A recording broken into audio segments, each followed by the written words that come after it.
to get some firewood. A little snow coming down. Peaceful day. Time to get outside in the wilds and get some wood.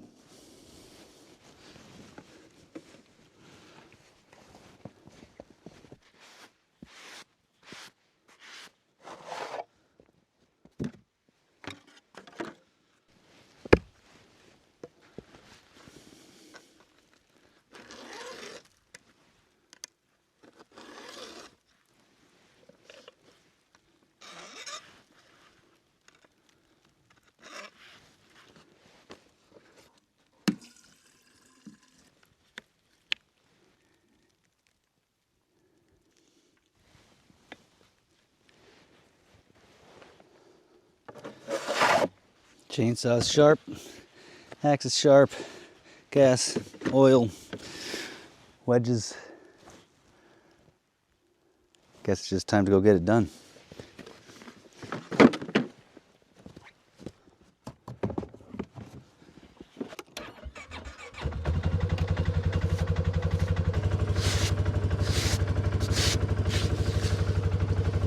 I'd probably go through about 10 to 12 cords of wood a month, depending upon how the summers are.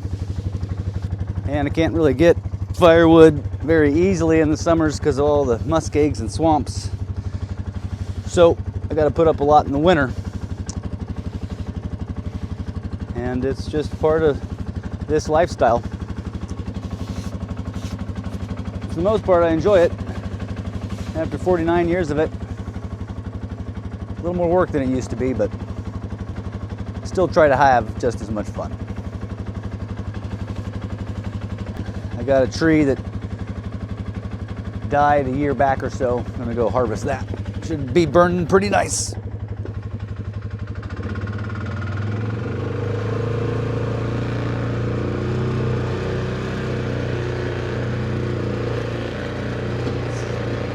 It's a long commute to go get firewood.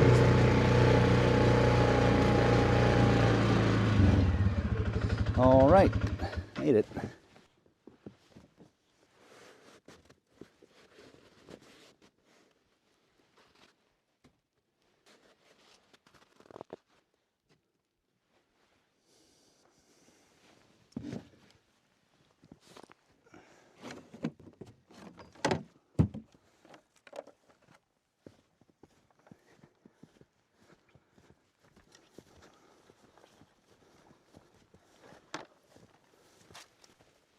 All right, I think this is our contender. Some good wood in it, a lot of branches, but it'll split up and burn all the same.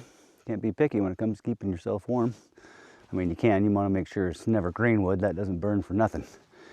You want to make sure it's rotten wood because that burns like crap. Find some good seasoned wood. Luckily, I always try to look for stuff that's been damaged by an earthquake, by some kind of bug infestation, or in this case, bears. They, for some reason, love to get underneath the bark and chew off the cambium. It's just kind of sweet, sappy bit, and they do quite a number on it,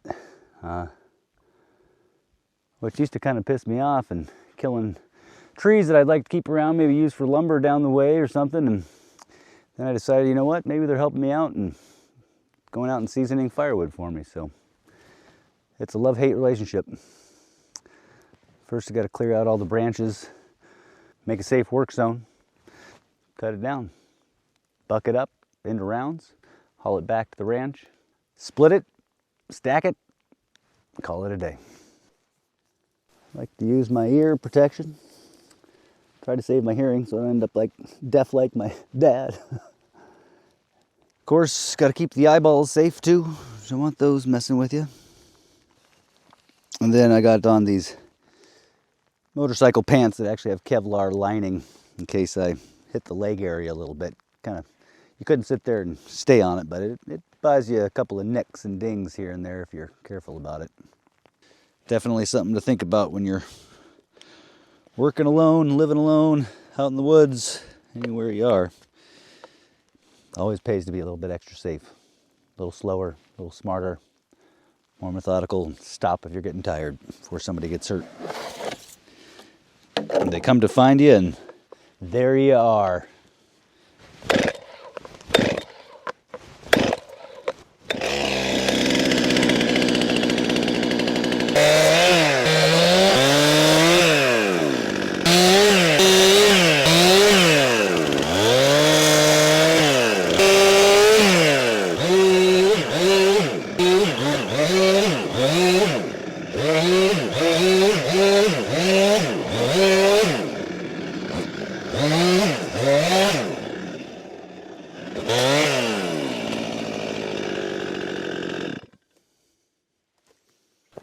You can kind of see, if you look here, damage from the bear. You can actually see all those marks. It's actually, yeah, from their teeth. They scraping with their teeth. Man, I'd love to see one doing it in the wild someday. It must look ridiculous, just like, oh. But yeah, they tear all this bark off, and as you can see it, they got it all the way around the tree, and it just bled out and died.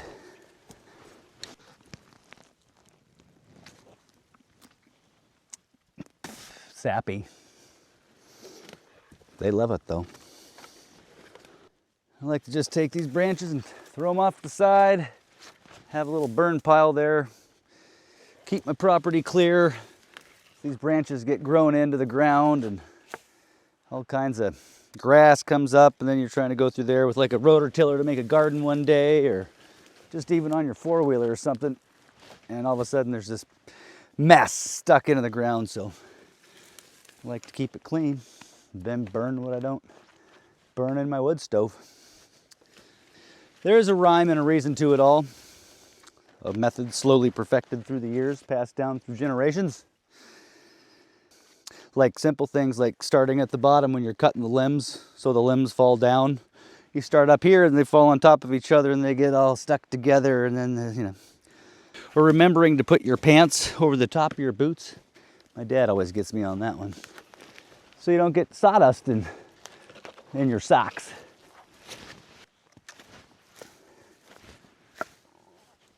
See, these are already stuck in the grass. Just growing down into the grass.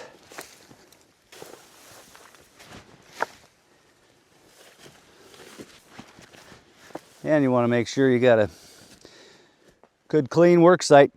You got the chainsaw and all of a sudden you stumble and trip on some branches or some other logs that are in the way, and it's another way to get hurt. So take the time, think about what you're doing.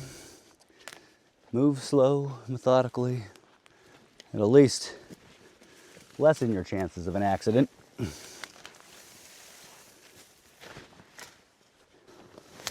Come on.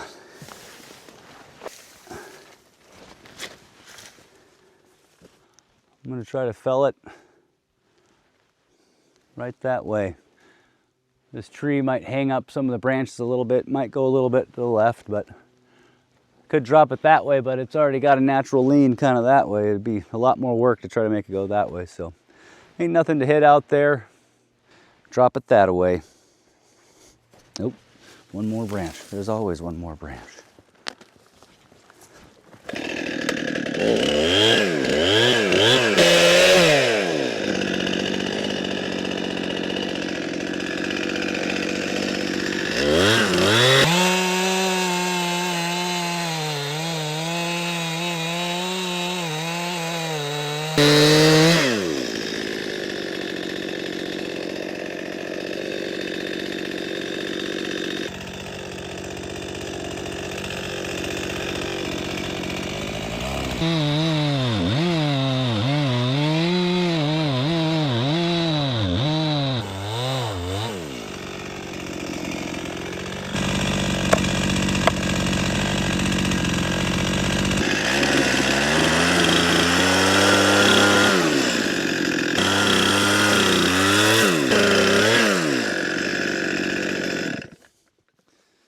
All right, got my face cut. That's how you kind of control which direction it's gonna go. A lot of different ways to do everything. That's what I'm doing on this one. Leaving an extra stump down here just so I don't have to bend over as far when I'm working. So I come up the tree, I fell the tree, and then I'll come back and cut off that extra round or two of firewood. Come up a couple inches for my face cut, start my back cut, and keep an eye on the tree and put her down easy. Then once the tree's down, that's when the real work begins. Just like hunting, when you pull that trigger, that's when it gets hard. Then you got to break down the animal and pack it out. All right, let's drop this thing.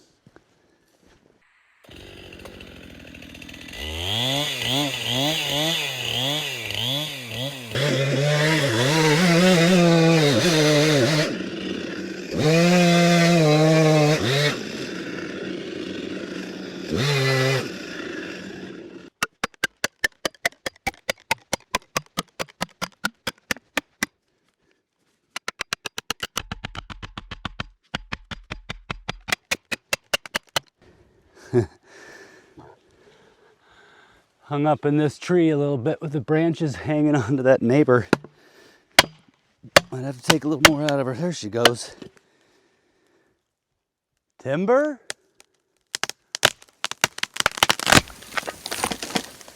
Whoo! There you have it. You always want to make sure this thing could come back and get you. I like to limb off the side of the tree that fells away from me.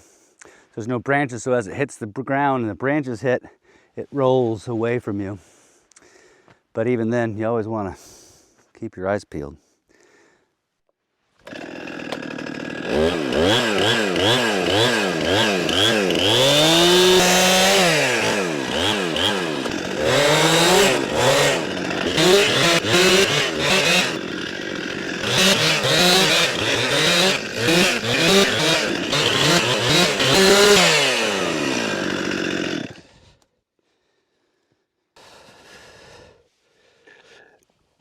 Ooh, still got it. A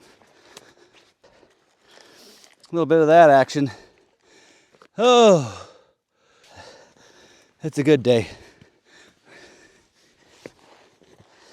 Oh, something about that smell. Feels good to get outside. Man.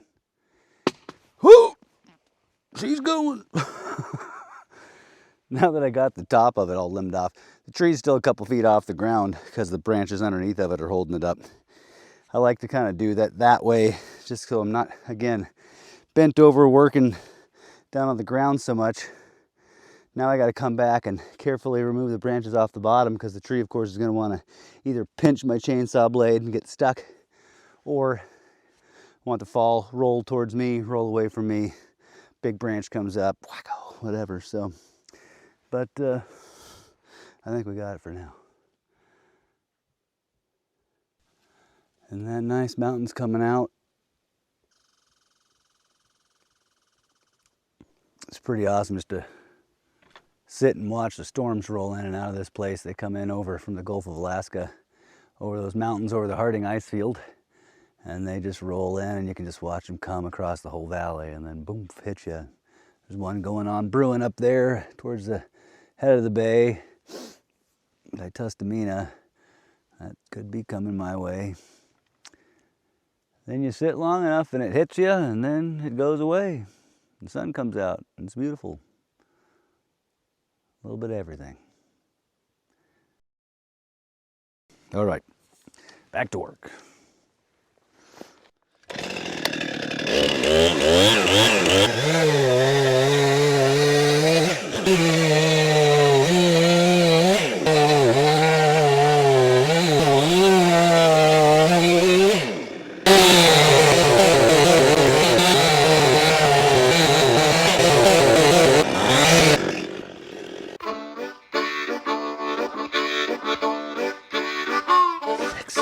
How about that?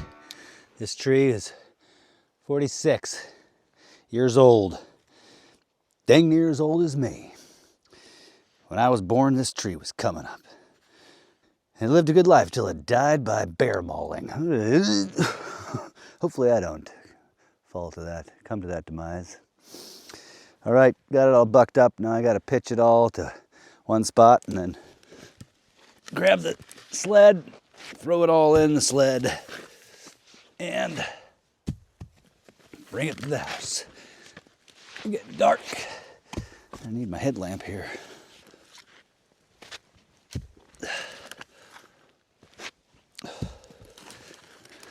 Remember when my kids used to be with me, they were pretty good at helping with firewood. I'd be running the chainsaw and they'd be getting the branches out of my way and throwing the rounds. Then they got a little bigger and started running the chainsaws and got a little bigger and driving the four-wheelers and snow machines.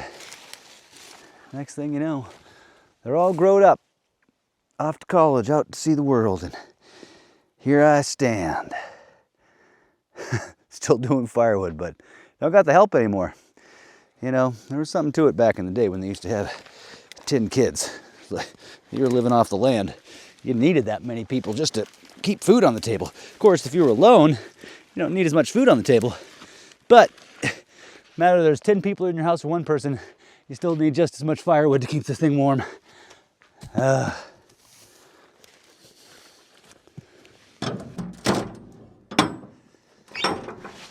All right, fire up the generator here, get the batteries charging for the night, and split the wood, put it away, call it a day.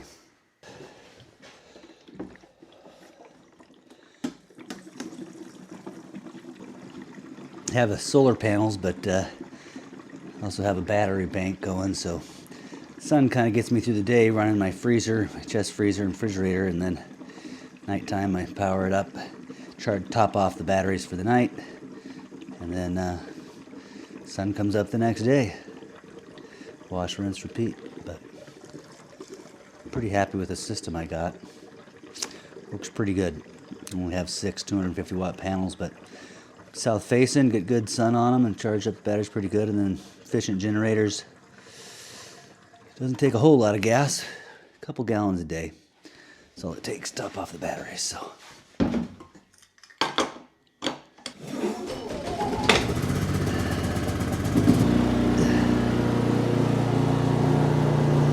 All right, generator's generating, power's being made. It's nice if you're running a generator, that's great. But if you got a nice battery bank too, then while you're running your generator, you're also creating power and storing it for when your generator's off, which is pretty sweet.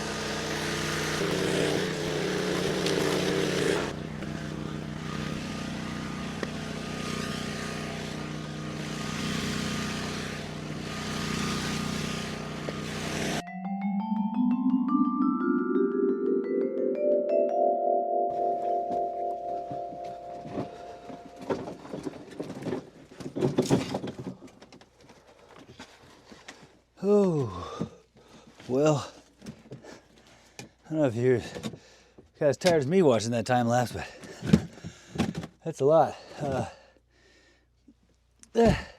As you can see, it's endless, but it's good.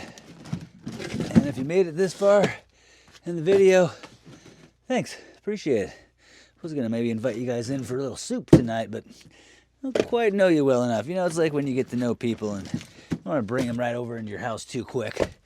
You know, you want to clean up a little bit, spruce up the place, make sure that they're not stalkers or creepy weirdos, you know, get to know them and stuff.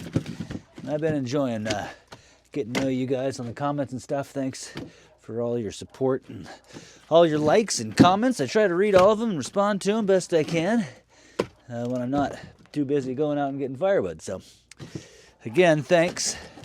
And if you enjoyed this video, check out some other ones. Do the whole, you know, buttons and the pushing and the liking and subscribing and that stuff. It turns out it does help make these channels happen. And I know there's a lot of cool YouTube channels out there of a lot of cool people doing a lot of neat stuff, and the fact that anybody who wants to join me for my adventures in life, I'm humbled and appreciative. So thanks again. I'm going to go inside and get some soup and then finish the rest of this firewood in the morning because I'm pooped. Till next time. I guess I could bring in a little more wood since I'm going that way. Just an armload won't hurt nobody. Oh, the life of the woods is a life for me. It's the life I love, you see.